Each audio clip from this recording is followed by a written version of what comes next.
La Fed maintient ses taux et prévoit 2 baisses.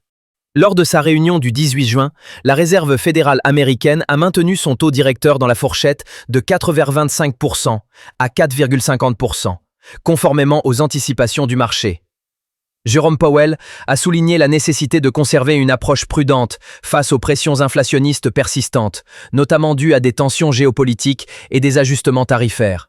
Les rendements des treasuries à 10 ans ont légèrement progressé, tandis que le dollar s'est renforcé face à l'euro et au franc suisse. Du côté européen, les analystes estiment que ce positionnement de la Fed offre un répit au marché, tout en préparant le terrain à une politique monétaire plus accommodante d'ici la fin de l'année.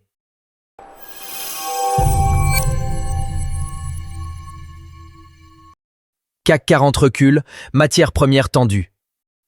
L'indice CAC 40 a terminé en baisse de 0,4%, dans un contexte de raffermissement du dollar et d'attentisme après les annonces de la Fed.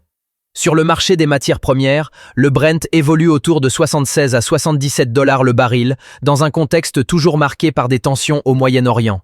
En Europe, le prix du gazole a bondi de près de 15%, en raison des perturbations d'approvisionnement via le détroit d'Ormuz. Cette envolée des prix accroît les coûts d'importation pour les entreprises françaises, alors que les marges des raffineries se redressent. Dans ce climat incertain, les investisseurs privilégient les actifs défensifs comme l'or ou les obligations souveraines.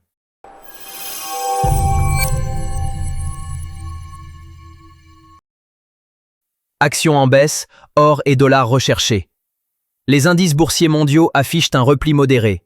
Le SP 500, l'Eurostoxx 50 et le Nikkei réagissent à l'escalade des tensions entre l'Iran et Israël. Les actifs refuges sont en nette progression.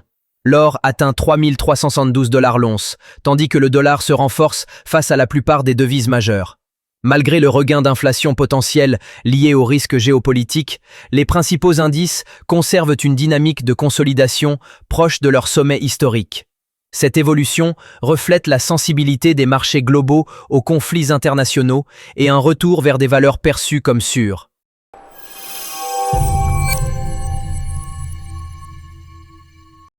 Crypto, institutions et régulation en vue.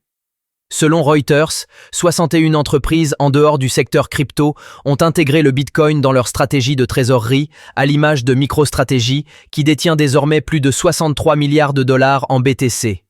Cette tendance souligne un engouement croissant des acteurs institutionnels pour les actifs numériques. En parallèle, dans l'Union européenne, le règlement MiCA entre dans une phase critique. En France, les autorités appellent à davantage de transparence dans l'octroi de licences à des plateformes telles que Gemini et Coinbase, afin d'éviter une concurrence réglementaire déloyale. Le marché crypto évolue donc entre intérêt croissant des entreprises et encadrement juridique renforcé.